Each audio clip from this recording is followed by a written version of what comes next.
Hello students, आज का lecture हमारा बेसिक लेक्चर होगा फंक्शंस पे। जैसा कि आप सब जानते हैं, फंक्शंस हम प्रीवियस क्लासेस में पढ़ चुके हैं। फिर भी इसकी डेफिनेशन को देखेंगे। क्या कहता है function? A function is a relation where every element in domain has its unique image in codomain. तो हर एक डोमेन के एलिमेंट के लिए कोडोमेन में एक यूनिक इमेज हो। इसको समझने की कोशिश करते हैं। ये सेट ए है, ये सेट बी है, ठीक है। अगर ये कोई एलिमेंट्स हैं और यहाँ पे कोई एलिमेंट्स हैं तो क्या होगा? यहाँ की जो है, यहाँ से यहाँ फंक्शन बनना चाहिए। कहने का मतलब क्या है कि ये जो एलिमेंट है इसकी कोई ना कोई इमेज ज़रूर होनी चाहिए। ये बिना इमेज के नहीं होना चाहिए। जैसे कि हम रिलेशन पढ़ते थे, देखिए यहाँ पे थोड़ा कंपेयर करके रिलेशन का बताने का कोशिश करूँगा। रिलेशन में क्या पढ़ते थे? आर इस टाइप का होता था, R is equal to a b such that a is related to b. देखिए अब यहाँ पे क्या होता था, सपोज कीजिए ये मैंने एक रिलेशन कर लिया सेट ए पे 1 2 3 और आर डिफाइन कर लिया a b such that a is greater than equal to b. अब देखिए यहाँ पे क्या आएगा, आर की वैल्यू क्या क्या आएगी? देखिए 1 बड़ा होना चाहिए और बराबर होना चाहिए, तो ए यहाँ से लेना है। पहला तो आएगा 1 1, ठीक है, और 2 1 2 2। देखिए यहाँ पे एक चीज़ देखिए, 1 तो 1 से रिलेटेड है लेकिन 2 देखिए, हाँ और भी आएंगे यहाँ पे, 3 1 आएगा, 3 2 आएगा, 3 3 आएगा, ठीक है।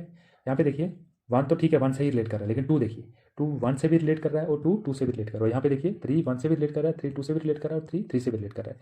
कहने का मतलब एक जो एलिमेंट था डोमेन में, जो डोमेन क्या था, जो पहला आर कैसे डिफाइन हुआ, आर ए से ए की तरफ मैंने डिफाइन किया यहाँ पे। तो पहला एलिमेंट भी ए से था, दूसरा एलिमेंट भी ए से था, लेकिन जो 2 था वो 1 से भी रिलेटेड है और 2 से भी रिलेटेड। इसका कहने वाला यूनिकली रिलेटेड नहीं है। अगर यूनिकली रिलेटेड होता तो ये फंक्शन होता, ठीक है। अगर 3 की जगह सिर्फ 1 होता, ठीक है, और 2 की जगह सिर्फ 2 होता सपोज करिए, और बाकी के नहीं होते, ये नहीं होता, ये नहीं होता और ये नहीं होता, तो हम इसको फंक्शन कह सकते थे। लेकिन अभी ये फंक्शन नहीं है, तो कहने का मतलब है यूनिक इमेज होनी चाहिए। अभी देखेंगे एक और एग्जांपल। जैसे एफ को डिफाइन कर लिया, लेकिन लिखने का तरीका है N to N such that f of x is equal to x square. देखिए मुझे बता सकते हैं आप कि अगर आप एफ ऑफ 1 लिखेंगे तो क्या आएगा, 1 का स्क्वायर इक्वल टू 1 आएगा। एफ ऑफ 2 लिखेंगे तो क्या आएगा, 2 का स्क्वायर 4 आएगा। आप मुझे बता सकते हैं कि एफ ऑफ 2 4 के अलावा और कुछ आ सकता है? नहीं, ठीक है। जो एक बार इसकी इमेज आ गई, एफ ऑफ 2 का मतलब क्या है, देखो लिखने का तरीका है। फंक्शन को भी हम ऐसे लिख सकते हैं, a b such that a is a function of b, ठीक है ना। सो इसको भी लिखने का ये तरीका, लेकिन उसने कहा कि अब रिलेशन को थोड़ा अलग टाइप से लिखते हैं, तो इसने ये वाला मेथड देखो, अब उसने इसको कैसे लिख दिया, f of a is equal to b. तो ये इसका लिखने का तरीका है, रिलेशन से थोड़ा अलग करना था, इसलिए उसने इस तरीके से लिख दिया। तो मुझे यहाँ पे बताइए, मैं यही बता रहा था कि एफ ऑफ 2 अगर 4 आ गया तो एफ ऑफ 2 इसी फंक्शन के लिए कुछ और आ सकता है, 4 के नॉट इक्वल टू 4 आ सकता है? तो नहीं, ऐसा नहीं आएगा। तो इसलिए जो एलिमेंट यहाँ पे दिया हुआ है उसकी एक ही इमेज आएगी, एक ही इमेज, ठीक है। इस टॉपिक को थोड़ा और हम शार्प करेंगे। देखिए ये पॉसिबल, अगर मैं ऐसे 2 डायग्राम्स डालूँ, ए और ए डाल सकता हूँ, ए और बी डाल सकता हूँ, कोई दिक्कत नहीं है। एफ, तो यहाँ पे अगर ये एलिमेंट्स हैं और ये यहाँ पे एलिमेंट्स हैं, तो first condition for A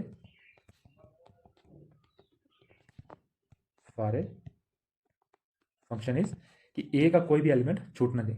no element of A should be left, ठीक है। किसके लिए? फॉर इमेज इन ए, ठीक है ना। इसको डोमेन रखेंगे, ये डोमेन आ गया, ये को डोमेन, ठीक है ना। जहाँ पे इमेजेस बनती हैं उसको कौन सा बोलते हैं? को डोमेन। तो ये कौन सा आ गया? को डोमेन वाला, ठीक है। तो यहाँ पे कहने का मतलब कि अगर आप ऐसे बनाएंगे तो चल जाएगा, लेकिन अगर आप ऐसे बनाने की कोशिश करेंगे, देखिए एक बार इसको देख लीजिएगा, अगर ये बनाने की कोशिश करेंगे तो नहीं चलेगा, ठीक है। देखिए यहाँ पे इसकी इमेज तो यूनिक है, इसकी इमेज भी यूनिक है, लेकिन इसकी देखिए इसी एलिमेंट की एक इमेज ये आई है और इसी एलिमेंट की एक इमेज ये आई है, ये फंक्शन नहीं है, नॉट ए, ठीक है। कहने का मतलब कि अगर आपको ऐसी डायग्राम दिख जाए जिसमें एक ही एलिमेंट की मल्टीपल इमेजेस आ रही हो तो वो फंक्शन नहीं है। हाँ ये पॉसिबल है, ये वाली कंडीशन पॉसिबल है, अगर ऐसे ऐसे होगा, अगर ये और ये और ये कांस्टेंट फंक्शन है, ठीक है ना। इसमें और इसमें फ़र्क है, ये वाला और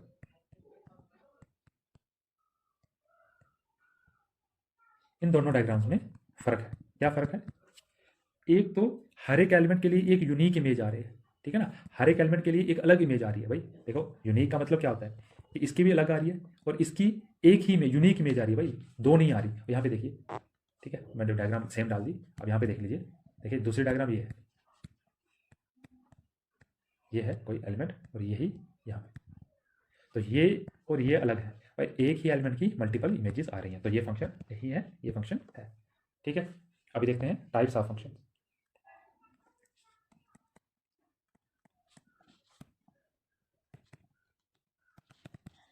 तो सबसे पहले तो फंक्शन की डेफिनेशन को आप क्लियर कर लीजिए, कौन से फंक्शन है कौन से नहीं है, ठीक है। फिर आते हैं टाइप्स ऑफ फंक्शन। तो सबसे पहले आता है वन वन, और इसी को बोलते हैं इंजेक्टिव फंक्शन, ठीक है। अब वन वन फंक्शन क्या होते हैं? ए function is said to be one one if every element in domain is related to one and only one element in codomain, ठीक है। हर एक एलिमेंट यूनिकली, ठीक है। हाँ, देखिए इसमें और इसमें फ़र्क है डेफिनेशन में कि हर एक एलिमेंट एक ही एलिमेंट से रिलेट होना चाहिए, हर एक एलिमेंट एक ही एलिमेंट से रिलेट होना चाहिए। अब यूनिक इमेज नहीं, रिलेट होना भाई, एक ही एलिमेंट से रिलेट होना चाहिए। तो दो एलिमेंट यहाँ पे देखिए, दो एलिमेंट एक से ही रिलेट नहीं हो सकते, ठीक है। यहाँ पे ये इसका, तो इसके एक और डेफिनेशन है जो मैथमेटिकल है। A function is said to be one one if for all x y belongs to domain such that for fx is equal to fy then x is equal to y।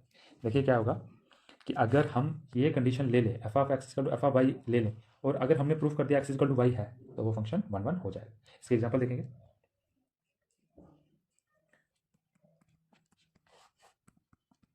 Late f x is equal to two x plus one, और function कहाँ से कहाँ तक है? From natural to natural. देखिए इस जो definition पढ़ी हमने वन वन की, उसको अप्लाई करेंगे तो लेट कर लेंगे कोई एक्स कामा वाई कहाँ पे है? नेचुरल में, डोमेन में। तो डोमेन कौन सा है? दोनों में नेचुरल ही है, तो पहले वाला जो होता है उसको डोमेन बोलते हैं। तो यहाँ से ये डोमेन है, सच दैट खुद से कंडीशन ले ली, F of x is equal to F of Y. इसका क्या मतलब? एफ ऑफ एक्स की वैल्यू क्या है? Two x plus one. देखिए अब एक्स की जगह वाई रख दिया तो क्या हो जाएगा? ये हो जाएगा is equal to two y plus one. ये वन और वन कट जाएगा, उसमें रह जाएगा two y twice x equal to twice y, two और टू कर गया, this implies x equal to y. देखिए जो हमने f of x equal to F of y लिया था उसके करस्पॉन्डिंग क्या आ गया? एक्स इक्वल टू वाई आ गया। Therefore for f of x equal to F of y this implies x equal to y. इससे क्या हो जाएगा? और यही डेफिनेशन कहती है देयरफॉर एफ इज वन, ठीक है। एक और एग्जांपल कर लेते हैं। Let function from integer to integer such that f of x equal to x. देखिए अब एक्स स्क्वायर ले लिया मैंने और सेट क्या ले लिया? डोमेन भी इंटीजर ले ली और कोडोमेन भी इंटीजर ले लिया। अब इसको करते हैं one one. Let x y belongs to Z such that, ये खुद से सपोज करना है f of x equal to F of y, और प्रूफ क्या करना है? X equal to y. चलिए करते हैं इसको प्रूफ। तो एफ ऑफ एक्स का क्या मतलब था? यहाँ पे देखिए एक्स स्क्वायर था और वेरिएबल चेंज कर दिया, वाई कर दिया, तो एक्स की जगह वाई आ गया, तो कितना हो जाएगा? Y square. अब मुझे बताइए x is equal to plus minus under root of y square, ठीक है। इसका क्या मतलब हो जाएगा? X equal to plus minus y. तो देखिए हमें चाहिए था वाई, लेकिन वाई नहीं आएगा, प्लस माइनस वाई आएगा, ठीक है, सिर्फ वाई नहीं आएगा। इसका मतलब तो एक्स इक्वल टू वाई चाहिए था, जो कि नहीं आया, ठीक है। तो एक्स इक्वल टू वाई नहीं आया, तो मतलब therefore for f of x is equal to F of y x not is equal to y, therefore f is not one, ठीक है। तो ये नॉट वन वन की एग्जाम्पल है। तो सेकंड जो टाइप है, जो टाइप ऑफ फंक्शन है वो है आंटू फंक्शन। वन वन हमने पढ़ लिया, अब सेकंड टाइप है आंटू फंक्शन, और इसी का नाम है सरजेक्टिव फंक्शन। क्या कहता है सरजेक्टिव फंक्शन? कहता है a function F from A to B is called onto, और इसका दूसरा नाम है surjective if for every y belongs to B there exist, हाँ मैं जो मैं बोल रहा हूँ लैंग्वेज उसको सुनना, और जो मैं सिंबल लिख रहा हूँ उसको भी देखते रहना। There exist x belongs to a such that f of x is equal to y for all x belongs to for all x comma y belongs to a and ऐसे लिख दो, उसको अलग अलग करके लिख दो, for all x belongs to a and y belongs to b। ठीक है, अब इसमें जो डेफिनेशन में लिखा मैंने उसको एग्जांपल से समझते हैं। ठीक है, ये थोड़ा मुश्किल है, टफ है, इसको ध्यान से समझेंगे। A function f from a to b is called a onto function if for every. देखिए अब ऐसा है, इसको एक तो एग्जांपल से समझेंगे। ये a सेट है, ये b सेट है। ठीक है, अगर दो सेट है, अनटू कब बोलेंगे कि हर एक यहाँ पे कोई एलिमेंट है उसके लिए एक इमेज यहाँ पे होगी। ठीक है, अभी आपको समझ नहीं आ रहा होगा, एग्जांपल दूंगा समझ आएगा, लेकिन कहने का मतलब यही है कि हर एक बी के एलिमेंट के लिए यहाँ पे कोई ना कोई इमेज, प्री इमेज, इसको प्री इमेज बोलते हैं। यहाँ से जाएगी तो बोलते हैं इमेज, और यहाँ से वापस आएगी इसको बोलते हैं प्री इमेज। ठीक है, तो प्री इमेज एग्जिस्ट होनी चाहिए। इसको एग्जांपल देखते हैं। एग्जांपल है let f x is equal to x where f is a function from n to n, natural to natural तक। ठीक है, natural number to natural number. So one one तो ऊपर वाले टॉपिक में हो गया, अब सिर्फ अनटू बताना है। देखिए अब मुझे बताइए, क्या कोई ऐसा एलिमेंट है, लेट फॉर हाँ y belongs to n codomain, there exist x belongs to n domain such that f of x is equal to y। ये मैंने, मुझे मालूम नहीं है कि भाई है कि नहीं, मैंने बोला लेट कर लो भाई, लेट कर लिया y जो कि कोडोमेन है, वहाँ पे जरूर एग्जिस्ट करता है एक x सच दैट ये है। तो इसका क्या मतलब हो जाएगा, this implies f of x कितना है, x is equal to y। तो मुझे बताओ अगर y नेचुरल है जो मैंने पहले का लिया था, तो देयर एग्जिस्ट x बिलोंग्स जो मैंने सपोज किया था। ठीक है ना, तो x is equal to y जो कि नेचुरल है, बिलोंग्स टू कहाँ करेगा, नेचुरल में। और यही चाहिए था मुझे कि x नेचुरल में होना चाहिए, जो कि मैं सपोज कर रहा था। Therefore f is an onto function. ठीक है, तो ये हो गया। देखिए कहने का मतलब है कि अगर मैं ऐसा कोई एक सेट लूँ यहाँ से यहाँ की तरफ, तो सपोज करो फंक्शन है एक्स स्क्वायर का, कि जो भी मैं एलिमेंट लूँगा यहाँ पे उसका स्क्वायर आएगा। ठीक है, अब यहाँ पे एलिमेंट है 1 2 3 4, और यहाँ पे एलिमेंट रख दूँ 1 4 9 16। ठीक है, अब मुझे बताइए, देखिए अब प्री इमेज का कंसेप्ट क्या है। देखिए 1 के लिए ये एक एलिमेंट यहाँ पे जरूर होना चाहिए कि जिसका मैं स्क्वायर करूँ तो 1 आ जाए, तो है, तो 1 का स्क्वायर करूँगा तो 1 आएगा। और यहाँ पे कितना 4 है, तो वो फंक्शन कहता है कि इस 4 के लिए एक एलिमेंट यहाँ पे होना चाहिए जिसका मैं स्क्वायर करूँ तो 4 आ जाए। तो किसका स्क्वायर करूँ, यहाँ से 2 का स्क्वायर करूँगा तो 4 आएगा। ठीक है, और यहाँ पे देखिए 9 भी है, तो अब अनटू होने के लिए क्या चाहिए, कोई ऐसा एलिमेंट लाइए यहाँ पे इस सेट में, अगर इसको ए रखूँ जिसको बी रखूँ, तो ए सेट में जिसका मैं स्क्वायर करूँ तो 9 आ जाए, तो 3 का स्क्वायर 9 आता है। ठीक है, सिमिलरली ऐसा कोई एलिमेंट बताइए जिसका मैं स्क्वायर करूँ तो 16 आ जाए, तो 4 का स्क्वायर 16 हो सकता है। तो यही मतलब है इसका कि अगर आप इनको यहाँ पे एलिमेंट का कोई एक प्री इमेज आ गई जिसका मैं स्क्वायर करूँ तो ये एलिमेंट बन जाए, तो वो अनटू होता है। अगर वो हर एक के लिए हो गया, ठीक है, जो को डोमेन है उसके हर एक एलिमेंट के लिए ऐसा एग्जिस्ट हो गया, तो ये अनटू हो जाएगा, नहीं तो अनटू नहीं होगा। ठीक है, ये शायद समझ आ गया। अब ऐसे एग्जांपल करेंगे जो अनटू नहीं है। देखिए इसको भी, let f be a function from z to z। ठीक है, सच दैट कैसा फंक्शन रखूंगा, f of x equal to x किया। देखिए मुझे मालूम नहीं है कि ये अनटू है कि नहीं। ठीक है, तो मैं लेट कर लूँगा, तो लेट क्या करूँगा, तो पहले को डोमेन में बोलूँगा भाई, हाँ भाई को domain, let y belongs to z। कौन सा z, को डोमेन वाला, सच दैट क्या हो जाए, there exist x belongs to z domain. ठीक है, such that f of x is equal to y. ठीक है, और एफ ऑफ एक्स किसके इक्वल है, x square is equal to y. और यहाँ पे देखिए एक्स इज इक्वल टू क्या लिख सकता हूँ, plus minus under root of y. ठीक है, अब मुझे बताइए अगर वाई कोई इंटीजर है तो एक्स भी एक इंटीजर आना चाहिए, तभी यहाँ टू होगा। मुझे बताइए अगर वाई की वैल्यू मैं 2 रख दूँ तो एक्स क्या आएगा, प्लस माइनस अंडर रूट 2, और एक्स इंटीजर आना चाहिए। मुझे बताइए एक्स इंटीजर है, अंडर रूट 2 प्लस माइनस, तो ये इंटीजर नहीं है। ठीक है, वैसे ही हर एक वाई जो इंटीजर होगा उसके लिए एक्स इंटीजर आएगा, तो नहीं, डज नॉट बिलोंग टू।